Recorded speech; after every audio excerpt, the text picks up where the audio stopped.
जय हिंद दोस्तों, स्वागत है आप सभी का विजडम एजुकेशन पे। आज 3 जून 2022 है। दैनिक जागरण के राष्ट्रीय संस्करण का कंप्लीट न्यूज़ एनालिसिस करेंगे। आगे बढ़ने से पहले हमारे चैनल पे नए हैं तो सब्सक्राइब कर दें, अपने दोस्तों के साथ, कलीग के साथ शेयर कर दें। कोई क्वेश्चन पूछना चाहते हैं, कुछ सुझाव देना चाहते हैं, कमेंट सेक्शन में दे सकते हैं और वीडियो को निश्चित तौर पर लाइक कर दें।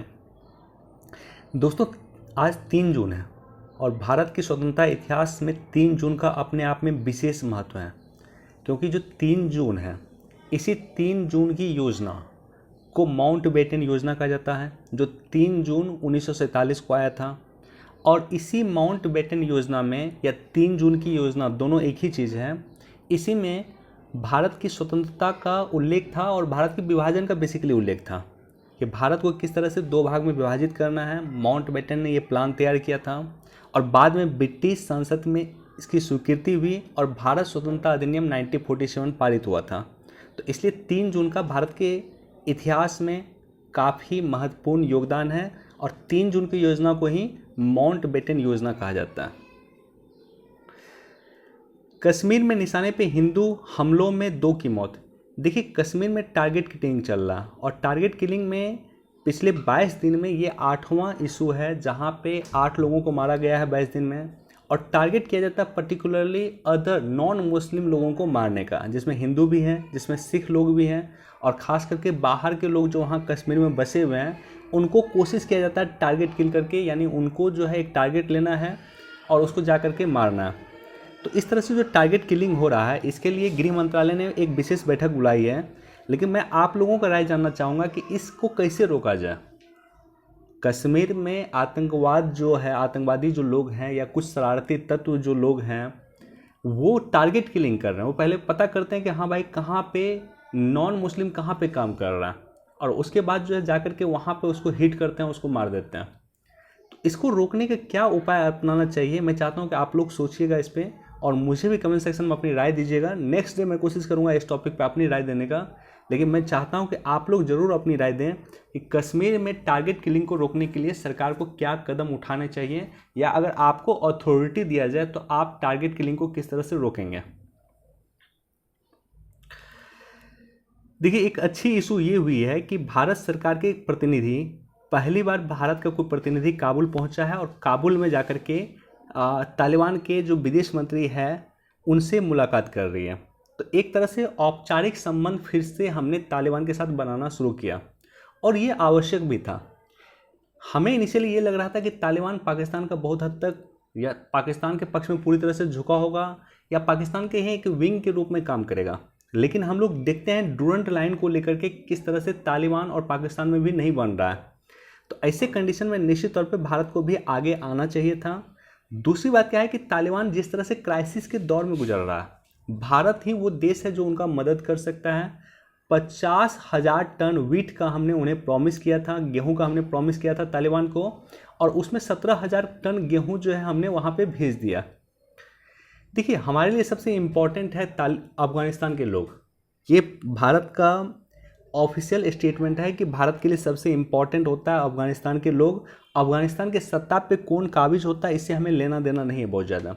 अफगानिस्तान के लोग हमारे लिए इम्पोर्टेंट हैं। और साथ ही साथ आज से कुछ दिन पहले, आई थिंक 1 वीक पहले, जो दुशांबे में सम्मेलन हुआ था, एनएससी लेवल के सम्मेलन, उसमें हमारे देश के एनएससी ने क्या कहा था कि एक तो हम तालिबान और अफगानिस्तान की मदद कर रहे हैं, अफगानिस्तान के लोगों की मदद कर रहे हैं, गेहूँ भेज रहे हैं, दवाई भेज रहे हैं, कपड़े भेज रहे हैं और सारी की सारी चीज़ें भेज रहे हैं। इसके अलावा क्या है कि कई तरह का हेल्प जो है हम अफगानिस्तान और तालिबान को वहाँ पे भेज रहे हैं। आपको याद होगा कि तालिबान के कब्जा होने से पहले लगभग $3 बिलियन का हमने वहाँ पे निवेश किया था। तो वो निवेश भी कंटिन्यू हो, इसके लिए भी तालिबान जो है लगातार भारत सरकार से बातचीत कर रही है या भारत के प्रतिनिधि से बातचीत कर रही है। भारत का बस एक कंसर्न है तालिबान इशू को लेकर के। भारत का सबसे इम्पॉर्टेंट और एकमात्र जो कंसर्न मुझे दिखता है, सबसे इम्पॉर्टेंट कंसर्न दिखता है कि तालिबान का उपयोग कश्मीर में आतंकवाद के लिए नहीं होना चाहिए, या तालिबान का उपयोग अफगानिस्तान की धरती में का उपयोग अन्य देश में आतंकवाद को फैलने के लिए नहीं किया जाना चाहिए। एकमात्र कंसर्न है भारत का और सबसे बड़ा कंसर्न है, क्योंकि हमें शक था जिस तरह से तालिबान ने कब्जा किया अफगानिस्तान पे, हमें ये शक था कि वो पाक ऑक्युपाइड कश्मीर में आएंगे और हमारे देश में भी कश्मीर में आतंकवाद की घटना बढ़ेगी, राइट। लेकिन अच्छा इनिशिएटिव है भारत के, औपचारिक रूप से भी तालिबान को के साथ बातचीत करना भारत ने शुरू किया, निश्चित तौर पे एक सकारात्मक कदम है। इंटरनेट मीडिया से जुड़े शिकायतों का निपटारा करेगी अपीलीय कमेटी। देखिए कुछ दिन पहले हमने एक आई थिंक पिछले वर्ष एक डिस्कस किया था एक एक्ट के बारे में। वो एक्ट बेसिकली जो है 3 चीज़ पे काम कर रही थी। एक तो OTT प्लेटफॉर्म है, उसको रेगुलेट करने के लिए एक्ट आया था। दूसरा जो था डिजिटल मीडिया, जितने भी डिजिटल मीडिया है उसको रेगुलेट करने के लिए एक्ट आया था। और एक सोशल मीडिया को रेगुलेट करने के लिए एक्ट आया था। तो ये तीनों को रेगुलेट करना था, OTT को रेगुलेट करना था, डिजिटल मीडिया को रेगुलेट करना था, सोशल मीडिया को रेगुलेट करना था। और इसी सोशल मीडिया के तहत आपको याद होगा कई सारे शिकायत निवारण अधिकारी की नियुक्ति भारत में किया गया। जैसे फेसबुक का शिकायत निवारण अधिकारी स्फूर्ति प्रिया हैं, ट्विटर का विनय प्रकाश हैं, व्हाट्सएप का प्रेस बिलाल हैं। तो इस तरह के शिकायत निवारण अधिकारी की नियुक्ति वर्ष 2021 में किया गया था। अभी यहाँ पे आया है इंफॉर्मेशन टेक्नोलॉजी इंटरमीडिएट गाइडलाइन एवं डिजिटल मीडिया एथिक्स कोड नियम। इसके तहत सरकार कुछ जो है विशेष प्रस्ताव लेकर आ रही है, यहाँ पे उसके बारे में दिया हुआ है, इसको आप लोग पढ़ लीजिएगा। आतंकवादी कृत्यों के लिए PFI ने चीन से फंड जुटाया। पॉपुलर फ्रंट ऑफ इंडिया के आतंकवादी गतिविधि में चीन ने फंड दिया है या चीन से फंड लिया। देखिए अभी सरकार बहुत स्ट्रिक्ट है। कोई भी संगठन जो है, खास करके चीन, ऐसा देखा गया था कि हमारे देश में कई सारे NGO थे, वो NGO क्या करती थी कि कभी जाकर के किसी प्लांट में हंगामा कर रही है, कभी जाकर के माननीय सर्वोच्च न्यायालय में 4 धाम को रोकने के लिए अपील दायर कर रही है। तो इस तरह से कई सारे NGO काम कर रही थी। तो अभी क्या किया है सरकार ने, FCRA एक्ट में संशोधन किया है। FCRA एक्ट क्या है? फॉरेन कंट्रीब्यूशन रेगुलेशन एक्ट 1976 में आया था।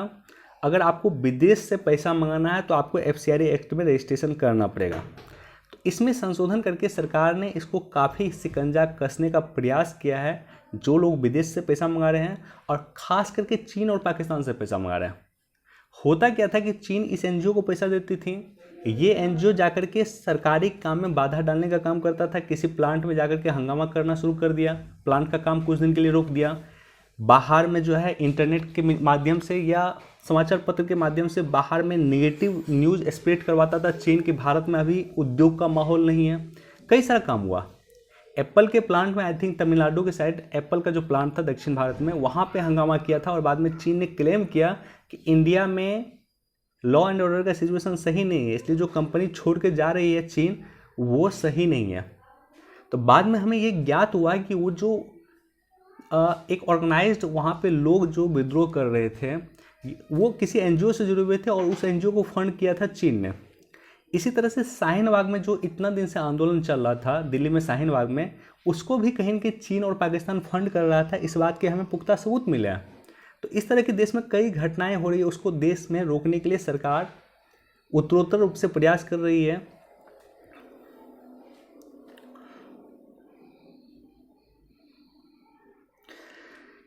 यमुना को 2025 तक दिल्ली सरकार स्वस्थ करेगी, इसके लिए ऑलरेडी कल भी हमने डिस्कस किया था, बाकी एक बार इसको भी पढ़ लीजिएगा। भारत इजराइल रक्षा सहयोग के साथ सैन्य रिश्ते भी मजबूत करेंगे। इजराइल के रक्षा मंत्री भारत आए हुए हैं और भारत के रक्षा मंत्री से मुलाकात कर रहे हैं। दोनों ही देश सैन्य मजबूत करेंगे और रक्षा सेक्टर में मिलकर काम करेंगे, इसकी चर्चा हो रही है। और देश में कई सारा योजना है, इनफैक्ट कई कुछ हथियार ऐसा भी है जहाँ पे इजराइल और भारत दोनों मिलकर बना रहा है। तो ये हमारे देश के लिए काफ़ी अच्छा इनिशिएटिव है। बाकी इजराइल और इंडिया रिलेशन इंपॉर्टेंट फिर से आपके लिए, तो उसको देख लीजिएगा, पढ़िएगा। मुझे समय मिलेगा तो मैं स्पेशल रूप से इजराइल और इंडिया रिलेशन डिस्कस कर दूंगा। लेकिन पर्टिकुलरली पेगारस वायरस के बारे में आप लोग को ज्ञात होना चाहिए। पेगारस जो था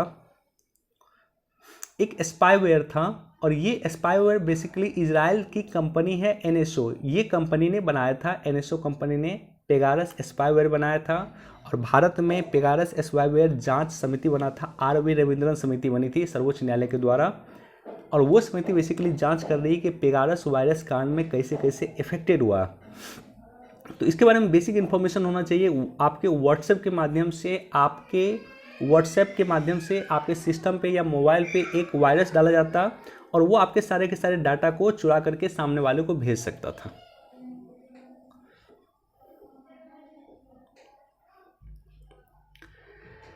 जलवायु परिवर्तन पे भारत निभा रहा है अपना वादा।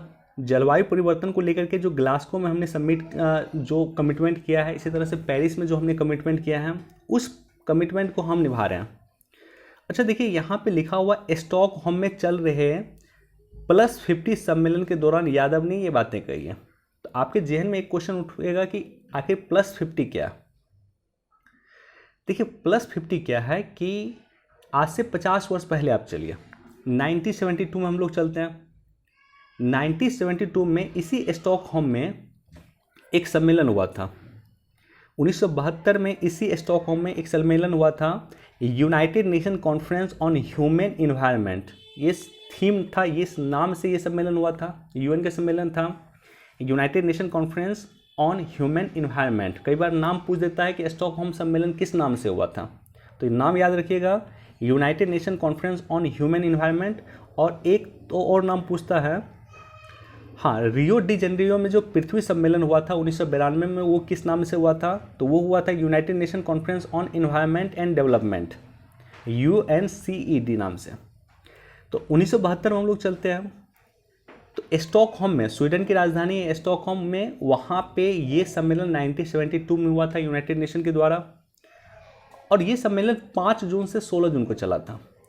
इस सम्मेलन के बाद यूनेप की स्थापना हुई थी, यूनाइटेड नेशन एनवायरनमेंट प्रोग्राम की स्थापना हुई थी। यूएन की एक स्पेशलाइज्ड एजेंसी है जो पर्यावरण को लेकर के काम करती है, और यूएन की एकमात्र एजेंसी है जो अफ्रीका में है, केन्या की राजधानी नैरोबी में इसका हेडक्वार्टर है।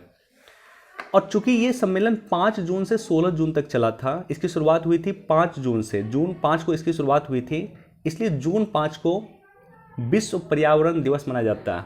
वर्ल्ड एनवायरनमेंट डे 5 जून को क्यों मनाया जाता है? क्योंकि इसी दिन आज से 50 वर्ष पहले स्टॉकहोम में सम्मेलन हुआ था। पर्यावरण को लेकर के देश विश्व के सिंसियर हुए थे, यूनाइटेड नेशन के एक अलग बॉडी का निर्माण किया गया था, इसलिए 5 जून को विश्व पर्यावरण दिवस मनाया जाता है। चूँकि इसकी अभी स्टॉकहोम सम्मेलन को कंप्लीट हुए 50 वर्ष हो चुके हैं 2022 में, तो इसलिए ये +50 के नाम से ये मनाया जा रहा है। यानी इसका अर्थ हुआ कि 50 वर्ष इसका कंप्लीट हो रहा है। देखिए, सेंट्रल विस्टा प्रोजेक्ट को लेकर के फिर चर्चा है। सेंट्रल विस्टा प्रोजेक्ट आप सभी को ज्ञात होगा कि जो हमारा इंडिया गेट है, अगर आप दिल्ली गए होंगे, इंडिया गेट गए होंगे, तो इंडिया गेट से लेकर के जो राष्ट्रपति भवन है, इसके बीच में जितने भी बिल्डिंग है, उस बिल्डिंग का रिकंस्ट्रक्ट करना, निर्माण करना, जिसमें संसद भवन वगैरह भी आते हैं, इसकी आवश्यकता क्यों थी? आवश्यकता इसलिए भी थी कि ये बिल्डिंग जो है ऐसी बिल्डिंग है जो हमारे देश के जितने भी कार्यपालिका के लोग हैं वहाँ पे रहते हैं, काम करते हैं, विधायिका के लोग यहाँ पे काम करते हैं, हमारे देश के सम्मानित प्रधानमंत्री जी वगैरह रहते हैं। और ये बिल्डिंग बनाया गया था अंग्रेज के ज़माना का, तो इसलिए भी वर्तमान में नए बिल्डिंग की आवश्यकता है जो न्यू टेक्नोलॉजी पर आधारित हो। दूसरा ये है कि 2026 में संसद की सीटों की संख्या बढ़ सकती है, बढ़ेगी। इनफैक्ट संसद की सीटों की संख्या जो है 2026 तक के लिए कांस्टेंट था, 26 के बाद सीटों की संख्या बढ़ सकती है।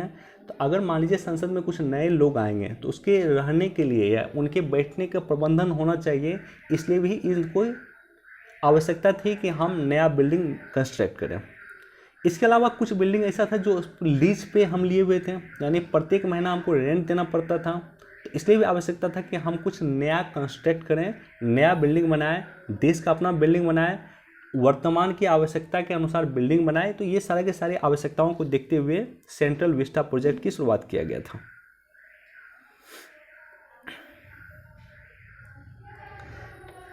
टेक्नोलॉजी की पाठशाला में विधायकों को हौसले का इम्तिहान। देखिए, यहाँ पे ई विधानसभा लागू हो चुका है उत्तर प्रदेश में, और वहीं पे विधायक, माननीय विधायक कई सारे ऐसे हैं जिनको इनका जानकारी नहीं है, टैब का जानकारी नहीं है। ई विधानसभा में क्या था कि यह आपके सिस्टम के आगे या आपके सीट के आगे टैब रख दिया गया, तो यहाँ पे आप देखते रहिए जो भी कार्रवाई चल रहा है। तो इसलिए जो है वहाँ पे जो भी स्टाफ वगैरह हैं, वो जानकारी देते हैं माननीय विधायकों कि टैब किस तरह से चल सकता है, उस पर किस तरह से आप क्वेश्चन रख सकते हैं या किस तरह से अपना डाटा देख सकते हैं, किस तरह से आपको फाइल लाए हैं तो वो देख सकते हैं। तो इसकी जानकारी माननीय विधायक को दिया जा रहा है। अपने खर्च पे जाति आधारित जनगणना कराएगी बिहार सरकार। लगभग 500 करोड़ रुपया बिहार सरकार ने इसके लिए जारी कर दिया है। अब देखिए इम्पोर्टेंट क्या है, इम्पोर्टेंट ये है हमारे लिए कि आखिर जाति आधारित जनगणना क्यों जरूरी है और जाति आधारित जनगणना क्यों राज्य सरकार को खुद से करवाना पड़ रहा है। कई सारे सवाल इस पर उत्पन्न हो रहा है। मैं इस पर सेपरेट वीडियो बना करके मैं डिस्कस कर दूंगा, चूँकि बिहार के लिए और खास करके बीपीएससी के लिए सबसे इंपॉर्टेंट टॉपिक में से एक है। लेकिन 2-3 पॉइंट मैं आपके साथ चर्चा करता हूँ। एक तो हमारे पास 1931 का डाटा है, 1931 का डाटा है और उसके बाद कोई भी जाति आधारित जनगणना नहीं करवाया गया। तो वर्तमान में जो भी मंडल आयोग जो भी बना था 1980 में, 80 में रिपोर्ट दिया था, 78 में उसका निर्माण हुआ था। मंडल आयोग ने भी 1931 के रिपोर्ट के आधार पर जातीय जनगणना के बारे में बताया था, या बताया था कि ओबीसी की संख्या 52% है। ये 1980 में मंडल आयोग ने बताया था, जो 1931 के डाटा के अनुसार बताया था। तो वर्तमान की आवश्यकताओं को देखते हुए भी हमें जाति आधारित जनगणना चाहिए, ताकि सरकार जो है, जो भी जाति है, जो जाति विकास के राह में पीछे रह गई थी, उनके कल्याण के लिए विशेष कार्य कर सकें। दूसरा कर सकते हैं, कुछ जाति जिसे अपेक्षित लाभ मिल चुका है, राइट, तो उसे अपेक्षित लाभ जो मिल चुका है तो उसको उस लिस्ट से बाहर किया जाए, इसके लिए भी जाति आधारित जनगणना की आवश्यकता है। तीसरा है कि ऑथेंटिकेट व्यक्ति का पहचान हो सके, जो सही व्यक्ति है।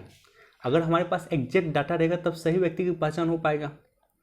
चौथा आप कह सकते हैं कि 105वां संविधान संशोधन, जिसमें राज्यों को ये स्वायत्तता दिया गया। अभी तक देश में टोटल 105 संविधान संशोधन हुए हैं और 105वां संविधान संशोधन में ओबीसी का निर्धारण राज्य सरकार के द्वारा किया जाएगा, इस बात की चर्चा किया गया। तो ऐसे कंडीशन में राज्यों के लिए अब महत्वपूर्ण था कि जाति आधारित जनगणना करे, ताकि अब राज्य डिसाइड कर सकेंगे कि किसे ओबीसी में रखना है, किसे नहीं रखना है, किसे पिछड़ा वर्ग, अति पिछड़ा वर्ग में रखना है। तो ये सारे के सारे काम राज्य कर सकेंगे। पांचवा है कि केंद्र सरकार ने जो 2011 में सर्वे करवाया था, उसे कहा गया सोशल इकोनॉमिक कास्ट सेंसस, सामाजिक आर्थिक जातिगत जनगणना, सोशल इकोनॉमिक कास्ट सेंसस। केंद्र सरकार का कहना है कि हमने भले ही ये करवाया है 2011 में, और इसके आधार पे कुछ देश में योजना भी दिया जा रहा है, जैसे उज्ज्वला योजना वगैरह जो दिया जा रहा है, बेसिकली इसी के आधार पे दिया जा रहा है। लेकिन केंद्र सरकार का मानना है कि ये जो है, इसमें कुछ त्रुटि है, इसलिए हम इसे राज्यों के साथ साझेदार नहीं कर सकते हैं। तो फाइनली बिहार सरकार ने जाति आधारित जनगणना कराने का लक्ष्य तय किया है। 2023 तक ये काम पूरा हो जाएगा और 500 करोड़ रुपया ऑलरेडी बिहार सरकार ने इसके लिए जारी कर दिया।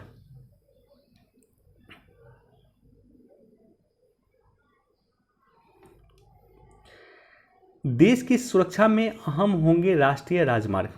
देश में कुछ ऐसा राजमार्ग है, और खास करके उत्तर प्रदेश में बना है, उसके बाद आई थिंक राजस्थान में इस तरह का राजमार्ग है, जहाँ पे फाइटर जेट सीधे राजमार्ग पे उतर पाएंगे। मान लीजिए हमारे पास रनवे नहीं है, तो ऐसे कंडीशन में युद्ध का समय चल रहा है, तो जो पाकिस्तान के साथ जो हमारी सीमा लगती है, वहाँ पे सीधे जो है NH होगा, उस NH पे हमारा फाइटर उतर जाएगा। तो इसलिए सुरक्षा के दृष्टिकोण से भी अब इम्पॉर्टेंट हो रहा है राष्ट्रीय राजमार्ग। जैविक खेती को शिक्षा से जोड़, फिर उपजाऊ होगी धरा। जैविक खेती को शिक्षा से जोड़िए, फिर जो कहीं ना कहीं हमारी जो प्रोडक्टिविटी है वो काफ़ी इंक्रीज करेगा। ये स्टेटमेंट दिया गया है और ये काफ़ी महत्वपूर्ण है, इसको पढ़ लीजिएगा। बाकी जैविक खेती के बारे में एक कॉन्क्रीट आइडिया आपके पास होना चाहिए।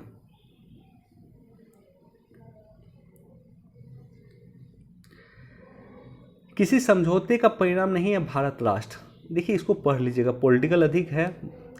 एडिटोरियल, बहुत सारे लोग बोलते हैं कि एडिटोरियल सर आप डिस्कस नहीं करते हैं, लेकिन एडिटोरियल ऐसा एडिटोरियल आए जो पढ़ने में मज़ा आए, तो वो मुझे डिस्कस करके आपके साथ अच्छा लगेगा। अब पॉलिटिकल एडिटोरियल आए जो पॉलिटिक्स से संबंधित है, मैं क्या उस पर डिस्कस करूँगा, वो एग्जाम पर्सपेक्टिव से इंपॉर्टेंट भी नहीं है। इस एडिटोरियल में भी काफ़ी सारे पॉलिटिकल पॉइंट दिया गया है, तो इसको भी आप लोग खुद से पढ़िएगा, लेकिन एक बार पढ़ सकते हैं। ऐसा नहीं कि बहुत ख़राब एडिटोरियल है, अच्छा एडिटोरियल है। हृदय नारायण दीक्षित जी का एडिटोरियल है, उत्तर प्रदेश विधानसभा के पूर्व अध्यक्ष रह चुके हैं, तो इनके बारे में भी थोड़ा सा जानकारी होनी चाहिए, एक बार पढ़ सकते हैं, लेकिन बहुत इम्पॉर्टेंट भी नहीं है। अब देखिए फर्स्ट पेज पे जो हमने चर्चा किया, एक क्वेश्चन आपके और हमारी जहन दोनों में उत्पन्न होता है कि आखिर टारगेट किलिंग को किस तरह से कश्मीर में रोका जाए, जो वर्तमान में चल रहा है। पहले क्या करता था कि आतंकवादी जो है कहीं जाकर के बम लगा दिया, तो बम में क्या होता था कि हिंदू भी मरते थे, मुस्लिम भी मरते थे। अब क्या कर रहा, पर्टिकुलरली वो हिंदू को टारगेट कर रहा, या पर्टिकुलरली सिख को टारगेट कर रहा, पर्टिकुलरली कहीं न कहीं ईसाई को टारगेट कर रहा। इससे क्या होगा, इससे एक तो ये होगा कि जहाँ अदर स्टेट में जो भी कश्मीर के लोग रहते हैं और ख़ास करके जो कश्मीर के मुस्लिम रहते हैं, उसके प्रति एक निगेटिव सेंटिमेंट उत्पन्न होगा भारतीय लोगों का। मान लीजिए कश्मीर के युवा पढ़ रहे हैं बिहार में, तो एक निगेटिव सेंटिमेंट क्रिएट होगा कि भाई तुम्हारे यहाँ बिहारी जाता है तो उसको मार दिया जाता है और तुम लोग कुछ नहीं बोलते हो। तो इस तरह का सेंटिमेंट क्रिएट होगा कश्मीर के युवाओं के प्रति जो कश्मीर से बाहर रहते हैं, और कहीं न कहीं यही चाहता है ये आतंकवादी तत्व, राइट। बाकी मैं आपकी सभी की राय जानना चाहूँगा कि आखिर आपकी क्या राय है कि किस तरह से कश्मीर में टारगेट किलिंग को रोका जाए। अब देखिए ये एडिटोरियल भी इम्पोर्टेंट नहीं है, पढ़ना चाहते हैं तो एक बार पढ़ लीजिए। कृष्ण कुमार कुन्नत, के का पूरा नाम है कृष्ण कुमार कुन्नत।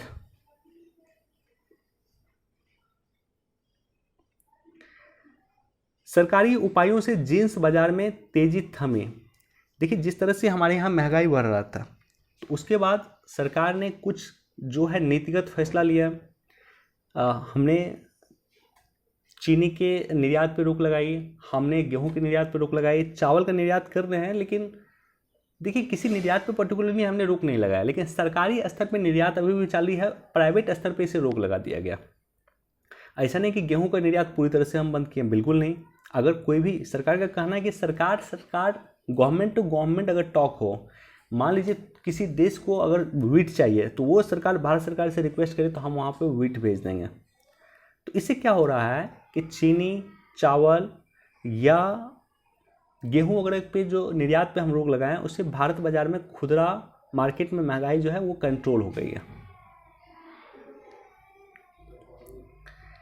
एलपीजी सब्सिडी का लाभ सिर्फ उज्ज्वला के लाभार्थियों को। देखिए अभी हमने डिस्कस कर रहे थे सोशल इकोनॉमिक कास्ट सेंसस सामाजिक आर्थिक जाति जनगणना, सोशल इकोनॉमिक कास्ट सेंसस, ये 2011 में केंद्र सरकार के द्वारा करवाया गया था। सामाजिक आर्थिक जाति जनगणना, ये भी जाति जनगणना का एक पार्ट है। हालांकि केंद्र सरकार कहती कि ये त्रुटिपूर्ण है, इसलिए बिहार सरकार के साथ केंद्र सरकार ने डाटा नहीं साझा किया। लेकिन यह भी सही है कि इसी जनगणना के आधार पे, इसी रिपोर्ट के आधार पे एलपीजी पे सब्सिडी जो है उज्ज्वला योजना, केंद्र सरकार उज्ज्वला योजना इसी के तहत देती है। यानी उज्ज्वला योजना की जो लाभार्थी की पहचान किया जाता है वो सोशल इकोनॉमिक कास्ट सेंसस 2011 के आधार पर किया जाता है, जिससे केंद्र सरकार कहती है ये त्रुटिपूर्ण है, इसलिए हम बिहार के साथ इसे साझा नहीं कर सकते हैं। और साथ ही साथ एलपीजी में जो है 200 रुपये तक का प्रति सिलेंडर जो है सब्सिडी मिल रहा है। वित्तीय साक्षरता को शुरू होगा बड़ा अभियान। आरबीआई जो है वित्तीय साक्षरता को लेकर के प्रतिबद्ध है और इसको लेकर के बड़ा अभियान शुरू करने वाली है। गैर नकदी भुगतान 2026 तक 65% पहुंचने का अनुमान। देखिए डिजिटल पेमेंट देश में बढ़ रहा है, और डिजिटल पेमेंट जिस तरह से देश में बढ़ रहा है तो एक रिपोर्ट के अनुसार 2026 तक 65% ये पहुंचने का अनुमान लगाया गया है। तो निश्चित तौर पे एक सकारात्मक कदम है।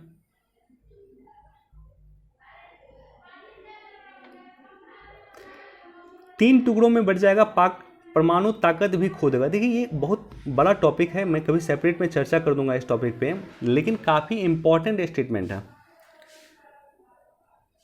जिस तरह से पाकिस्तान में इकोनॉमिक क्राइसिस हो रही है, जिस तरह से अगर गुलाम कश्मीर देखिए, गुलाम कश्मीर का बजट कितना कम कर दिया गया। अभी वहाँ का बजट जो है इंडियन करेंसी में अगर आप देखिएगा तो आई थिंक 2500 करोड़ के आसपास का होगा। मतलब $1 बिलियन भी नहीं है, 2500 करोड़ कुछ होता ही नहीं है भाई। कश्मीर में जाकर देख लीजिए, इंडियन कश्मीर में $10 बिलियन का भारत सरकार ने वहाँ पे निवेश किया। $10 बिलियन से अधिक का निवेश किया, आई थिंक 15 से 16 बिलियन का भारत सरकार ने निवेश किया। अगर इंडियन करेंसी में देखिए गुलाम कश्मीर में जहाँ 2500 करोड़ का बजट है, इंडियन करेंसी की मैं बात कर रहा हूँ, भारत सरकार ने जो निवेश वहाँ पे भारत सरकार ने जो बजट बनाया था जम्मू कश्मीर के लिए 1.42 लाख करोड़ का बनाया था। अब सोचिए, कहाँ 2,500 करोड़, कहाँ 1.42 लाख करोड़। तो इतना डिफरेंसेस है पाक ऑक्युपाइड कश्मीर और इंडियन कश्मीर में। तो इसलिए जो जनता समझदार है पाक ऑक्युपाइड कश्मीर की, वो भी चाहती है कि भारत के साथ आए। ये बात अलग है कि कुछ शरारती तत्व तो आज भी जम्मू कश्मीर में इसे लिबरेट करने का प्रयास कर रहे हैं। तो जिस तरह से पाकिस्तान में इकोनॉमिक कंडीशन ख़राब हो रही है, उसको देख करके पाकिस्तान के पूर्व प्रधानमंत्री का कहना है कि हमें भी हो सकता है कि जिस तरह से यूक्रेन के पास भी परमाणु हथियार था एक समय में, और उस परमाणु हथियार को यूक्रेन को रूस को समर्पित करना पड़ा, रूस को देना पड़ा, तो उसी तरह हमें हमारा परमाणु हथियार जो है किसी अन्य देश को देना पड़ेगा। हमें डीन्यूक्लियराइज करवाया जाएगा, और उसके बाद हो सकता है कि पाकिस्तान को 3 भाग में बांट दिया जाए। ये पाकिस्तान के पूर्व प्रधानमंत्री इमरान खान जी का कहना है।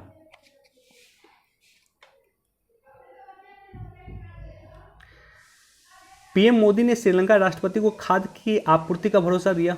यह भी निश्चित तौर पे एक सकारात्मक कदम है। पंचकुला में खेलो इंडिया यूथ गेम्स 2022 का होगा आगाज। पंचकुला हरियाणा में है बेसिकली, और वहीं पे खेलो इंडिया यूथ गेम्स 2022 की शुरुआत हो रही है। हाँ, ये भी न्यूज़ इंपॉर्टेंट है वनडे एग्जाम के लिए। अर्जेंटीना ने इटली को हरा के जीती फाइनलिसिमा ट्रॉफी जीता है कौन? अर्जेंटीना ने। और किसको हरा के? इटली को हरा करके जीता है। दोस्तों इसे भी पढ़ लीजिएगा एक बार। भारत का पहला लिक्विड मिरर टेलीस्कोप नैनीताल में शुरू किया गया। चलिए, वीडियो देखने के लिए धन्यवाद। Thank you so much. Please do like, share and subscribe. Thank you.